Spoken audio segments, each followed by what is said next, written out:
And for today's video, pag-uusapan natin ang isa sa pinaka-inaabangang Pilipinong pelikula ngayong taon. This is A Very Good Girl directed by Peterson Vargas. Ngayon, ang tanong ng lahat, maganda ba ang pelikula?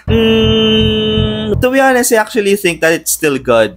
Meron lang mga flaws pa din. I really like this edgy, dark comedy na in-offer sa atin ngayon ng Star Cinema. Tapos samahan mo pa na pagbibidahan siya ng dalawa sa powerful actresses ng Pilipinas ngayon, di ba? Tulad nga nasabi ko kanina, Catherine and Dolly De Leon did not disappoint. They let us join with their characters sa grief nila, sa pagkagalit nila, sa pagkabuhi nila, sa pagkabaliw nila, lahat. Maraming beses din na nagbe-break ng fourth wall si Philo. So, talagang makikipagtitigan sa'yo si Catherine Bernardo. Talagang tititigan kanya with her smoky eyes and then mga nanggigigil niya expression with this breaking the fourth walls. Kaya talagang ramdam mo yung gigil niya kada nag-break siya ng fourth wall.